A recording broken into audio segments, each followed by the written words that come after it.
잠언 18장 1절과 2절 짧은 절수이기에 우리 함께 합독하여 읽겠습니다. 시작. 무리에게서 스스로 갈라지는 자는 자기 소욕을 따르는 자라. 온갖 참 지혜를 배척하느니라. 미련한 자는 명철을 기뻐하지 아니하고 자기의 의사를 드러내기만 기뻐하느니라. 아멘. 여러분 혹시 은둔형 외톨이라고 들어보셨습니까? 은둔이라는 뜻은 자기 집이나 방에서 거의 나오지 않고 공간적으로 고립된 상태를 말하고요. 외톨이는 대인관계가 없는 관계적인 고립을 말합니다.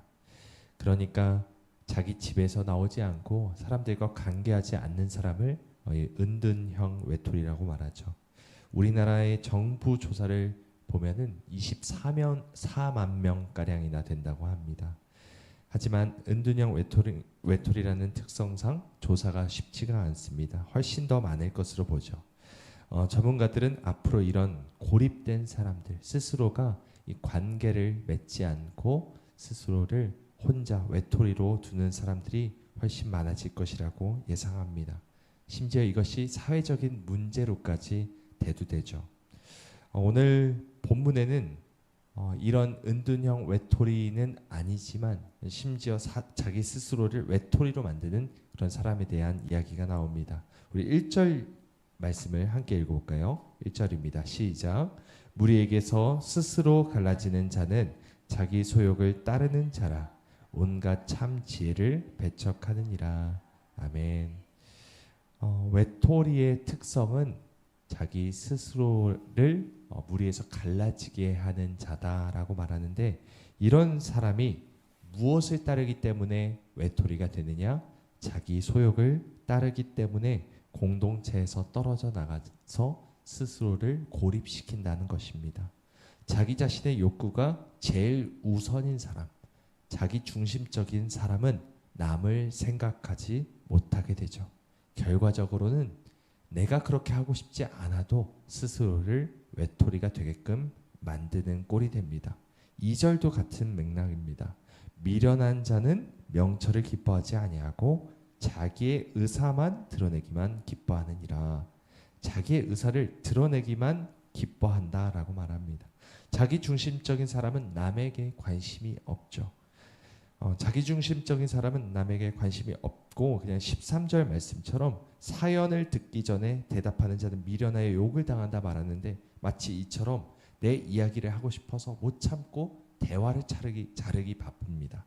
남 이야기는 대충 듣거나 아예 대화 내내 자기 얘기만 늘어놓기 바쁠 때가 있죠. 훈계나 충고를 이런 사람이 들을 수 있을까요? 거의 불가능에 가깝습니다. 근데 여러분, 우리 주변에도 이런 사람들이 있죠. 근데 이것이 우리 주변의 이야기일까요? 나의 이야기일까요? 나의 이야기일 수 있습니다. 우리가 영적으로 침체에 빠지면 우리 역시도 자기중심적인 사람이 되고 남의 이야기를 듣지 못하는 경우가 참 많이 있죠. 영적으로 어두울 때를 생각해 보십시오. 귀는 점점 작아지고 입만 커집니다. 영적으로 어두울 때 우리는 내가 옳다 생각하는 자기 확신이 더욱더 강해지죠.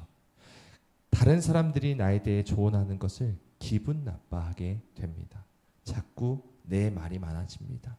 내 목소리가 점점 커지고 다른 사람의 소리가 들리지 않게 됩니다. 이런 이유로 우리가 영적으로 침체되면 우리의 인간관계가, 대인관계가 악화될 수밖에 없습니다. 스스로를 외톨이로 만들고 무리에게서 스스로 갈라지게 되는 것이죠. 그런데 여러분, 이것은 인간관계에만 국한되는 일은 아닙니다. 하나님과의 관계에 있어서도 이것을 꼭 염두에 두어야 합니다. 특별히 오늘 기도의 자리에 나왔으니 기도에 대해서 한번 생각해 봤으면 좋겠습니다. 여러분, 기도를 하는 이유가 무엇입니까? 왜 이 자리에 나오셨습니까? 기도는 하나님과 함께하는 인격적인 대화죠.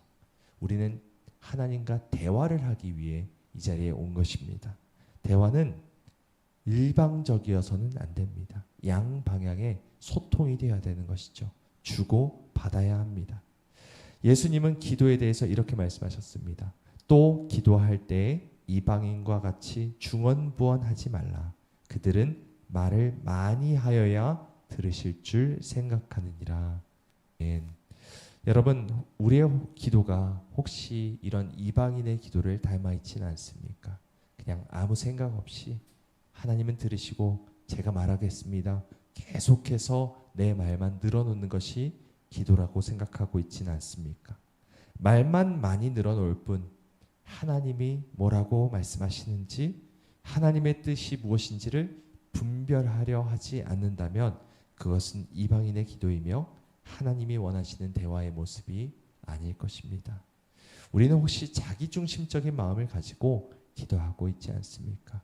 야고보서에서는 분명 자신의 육체의 소욕을 따라 기도를 하게 되는 자는 그 하나님께서 그 기도를 들으시지 않는다, 응답하시지 않는다라고 말씀하고 있습니다. 1절 말씀처럼 우리가 자기 소욕을 따라 하나님께 구하지 않기를 원합니다. 또한 2절 말씀처럼 자기의 의사를 드러나는데 급급한 기도가 되지 않길 소망합니다. 중요한 것은 말을 많이 하는 것이 아니라 하나님과의 인격적인 교제를 하는 것에 있음을 우리가 기억하길 원합니다. 예수님께서 항상 기도하시고 또 항상 말씀을 하실 때마다 자신의 뜻대로 하는 것이 아니라 오직 하나님의 말씀대로 하나님께서 하시는 그 모든 말씀을 따라서 그렇게 말씀하시고 기도하셨던 것처럼 우리도 하나님과의 인격적인 교제를 통해 하나님의 뜻을 분별하며 그렇게 살아가기를 소망합니다. 여러분, 우리의 영혼이 깨어있길 원합니다. 자중심적인 욕심에 빠져 자기의 세상에 빠져서 그렇게 말하는 것이 아니라 그렇게 사는 것이 아니라 오직 하나님의 음성을 듣고 하나님의 뜻을 분별하며 그렇게 말하고 살아가는 저와 여러분 모두가 되시기를